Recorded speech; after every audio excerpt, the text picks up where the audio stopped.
Parisian baker in 1870, and things are going quite well, thank you. The bourgeois are on their rise across Europe, and Paris, the city of lights, so named for its role in the Enlightenment and now ever more for its cutting-edge gas lamps that make the whole thing positively glow, is right in step with the new European upwardly mobile middle class. Business for you and your ilk, the Guild of Boulangers, just keeps getting better. Certainly the hours are endless, but you couldn't be more loved. Isn't it our birthright, the French would say, our daily bread? For the French especially, the pain quotidien is more than just sustenance. It is evidence of civility and good governance, democracy in its triumph over the terrible tyrants. The average Frenchman ate 2 to 3 pounds of the stuff a day. No more days of want, of bread filled with sawdust, dirt, or worse.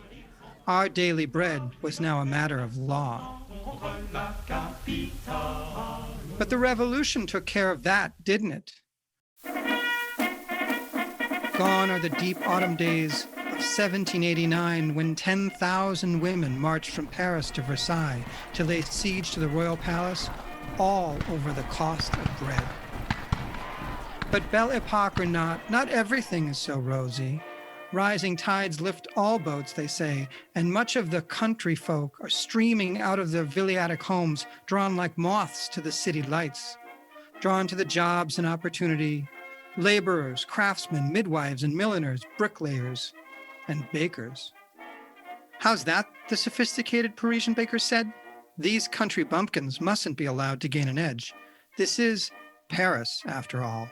You can have your boules, your miche, your stuffed loaves with fig or jam, or even the everyday bread. But we're after something altogether different, something more difficult to master, something that will set us apart.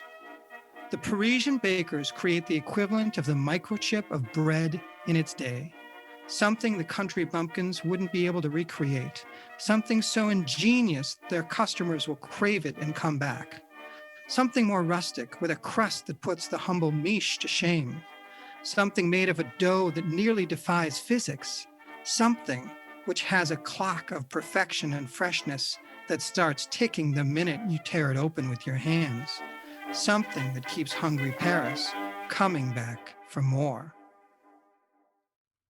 The staff of life, le pain quotidien, across many nations, cultures, and human history, bread and the breaking of it, in its many forms, has been part of the human experience. For this episode of Classic Eats, I sit down with William Rubel, who is a scholar in the topic of bread. His 2012 book, Bread, A Global History, chronicles our earliest engagement with wild grains through the pre-sliced loaves in every grocery store shelf.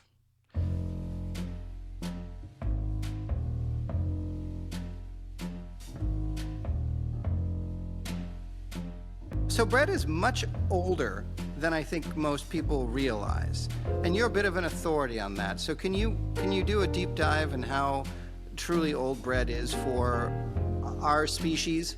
Sure. And I guess we should begin by asking, what is bread? So yeah, this is perfect. Right. Thank you. Yeah, because we're using a word, we're speaking English. When I say, if I ask a friend to bring bread to dinner, the friend is going to bring, a loaf bread, a bread like this to dinner. If I was in Egypt and I asked a friend to bring bread to dinner, they would bring a flat bread to dinner. So in our language itself, we are defining.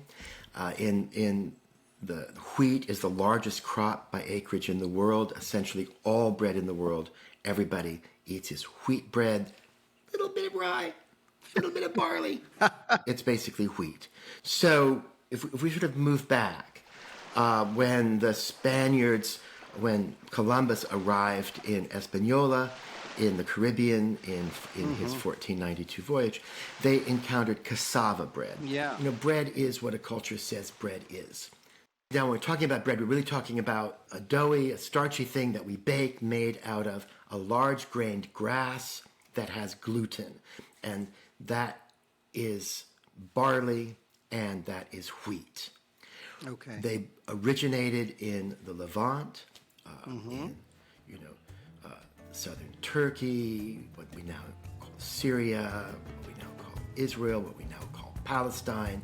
It's that, that part of the world. Iran, Iraq, that was the mixing place for these large seeded grasses to be domesticated eventually. They were just wild grasses. Is that my understanding? That's right. It's an area that had and has. I did an experimental archaeology project in occupied Palestine in a Natufian site. The Natufians were the people that became the first farmers.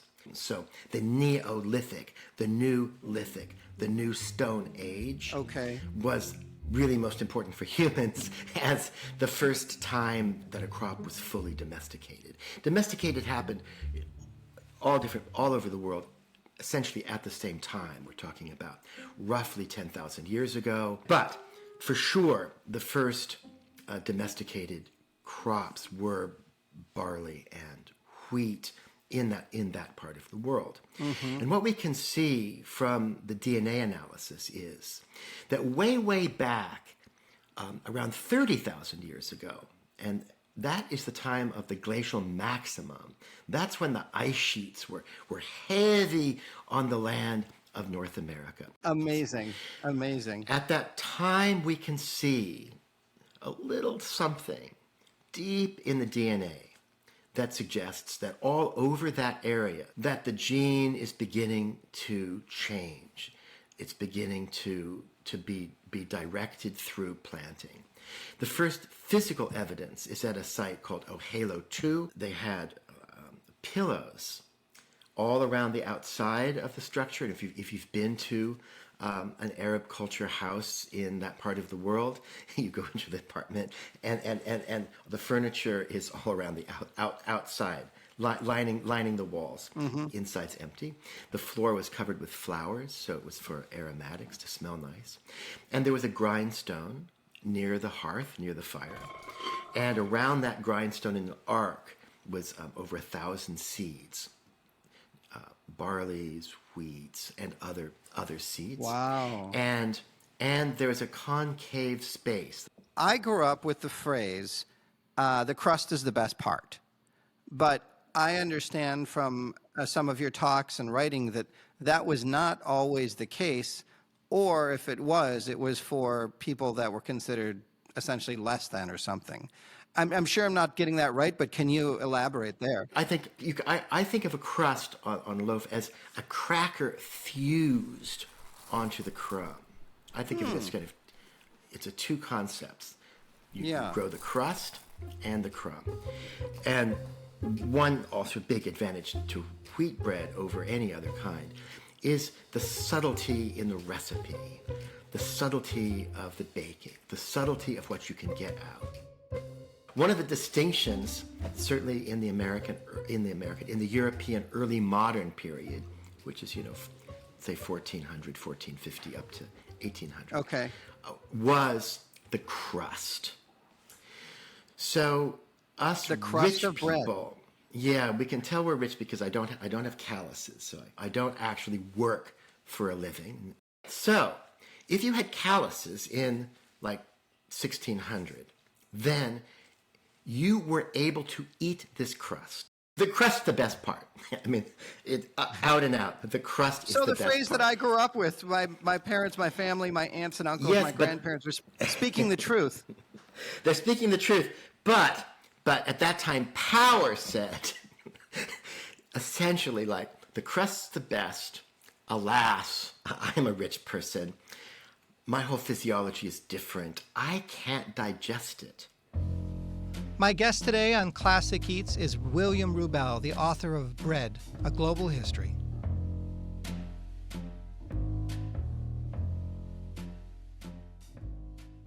So your calloused working class hands had the wherewithal, the strength to tear the crust apart. It's not the crust, it's the digestion. And it was presumed that, again, that your gut could handle the crust. Whereas if you were wealthy, the white crumb, the soft, billowy stuff on the inside was only for you because you had this silk purse stomach. That's right. In a wonderful book called The Haven of Health by Cogan Thomas, a really wonderful English writer in the latter part of the 1500s. He was a physician and a nutritionist. And he says about breads made with peas, with pulses, that, again, the rich can't eat those because because we're not like the laborers who have stomachs like apes. So the concept was we couldn't digest that. And that also carried, so what we would do is it would be rasped off. It would be scraped off. And scraping off is a really great thing if you're rich because it's extra work, costs more. So when did it flip? Or when did the crust become acceptable for the rich? Because now, if you go to some gourmet bakery, the gorgeous boule or what have you, with its sort of, frozen in time, fantastically, complex crust, is something that people spend a lot of money on. Sure. So the last time in an American cookbook there's a recipe for grating the bread is actually the 1924 edition of the Boston Settlement House cookbook, Fanny Farmer. That was my mother's, one of her cookbooks. So it has a recipe for a French roll where you bake it dark and you scrape it off. Wow. My father also had this expression, and you've had the greatest thing since sliced bread. Well, the greatest thing since sliced bread is pre-sliced loaves, which was developed in the 30s, and of not essentially, but of Wonder Bread, and then also portable ones in your local bakery. And at some point, I guess it was like a technological revolution, so even somebody could eat that who was relatively affluent. But then it flipped. I mean, it's like the poor people eat those breads in plastic. In fact, it's not even bread, it's garbage. So we have right now a big class division between yeasted breads and sourdough, between industrial loaf and a loaf we imagine to be not industrial. So if I can recap just to understand, so we went from a bread 1400 to 1800 in Europe where there was a rough outer, there was a crust, but that was scraped off for the affluent. And then somewhere along the way with industrialization, 19th century, we flipped to a very soft, highly processed bread. And now culturally we look at that. We look down our noses at that and we say that's garbage, that's not really bread. We want the $12 boule that we get at the fancy French bakery in our neighborhood. If we live in a neighborhood that is affluent. Well, I mean, France is sort of its own bread trip, but certainly in England, well, it's true. Our main national cultural bread tradition is from England, and the English started getting into tinned breads even in the 18th century. What's a tinned bread? Well, in a tin, in a pan. Okay. Loaf bread. The tins work really well when you move from cooking in a wood-fired domed oven to cooking in a wood stove, in an iron stove. It's rectangular, breads fit in. And they would have you put water on the crust when you pulled it out in order to soften the crust. And, people's teeth might have been a problem. They didn't have really good implants at that time. So, you got to be 70 years old or 80 or even 60 or whatever age, and you rotted out a bunch of teeth. So softness was a kindness. If you go to Japan, also, which is I think the center of bread innovation, and interesting, and way beyond the French thinking about taste and texture at this time. Tell me some of the things that you're finding in Japan and why you say that you feel it's the center of taste and innovation. In Japan, bread was introduced in the 1860s in a big way, started to be introduced. So, the Japanese, when they get into something, they get into it. I mean, let's just name the culture that you've got. So, and they're very, very focused on food. I've never been any place. I don't think that there's no place where you can eat so many incredible tastes for so little money. And it's just, one amazing set of tastes after another, and textures, taste and texture. So they're bringing the same culinary style to bread, and they're saying, what can I do with this? It's not my family's, not my ancestors' cuisine. This is new, like it's the modern world. And they come at it in a very, what I always had thought of an American way, which is, what can I do with this thing? No, I didn't go to culinary school, but I did look at a lot of YouTube videos, and I've taught myself. The first bakery that I ate there was at the hotel that I used to stay at in Tokyo. I just couldn't believe the variety and the quality. Turned out bakery's in the basement, so I went down, and the man had taught himself mostly on YouTube, which I had not expected, of course, because you also think of Japan and the apprentice tradition, that you throw that same pot for 30 years. Yeah, that surprises me as well. What you see in the food. I mean, these are people that are practicing, this one dish for their entire life. But with the bread, it's new, so they're using the other side of Japanese culture, which is experiment. So it's a fusion. It can be a fusion bread. I remember the sourdough baguette was just incredible. He had put it in the freezer for 24 hours. So it had one leavening cycle. One leavening cycle was like in the freezer. It was this amazing combination of digital perfection and handwork. My guest today is William Rubel. He is a scholar on the topic of bread. His 2012 book, Bread, A Global History, chronicles the earliest engagement with wild grains through the pre-sliced loaves on our grocery store shelves. So what are your thoughts and observations on sourdough?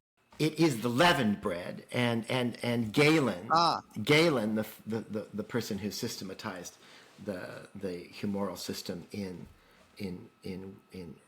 Greco-Roman medical culture. So he said, but we're healthy.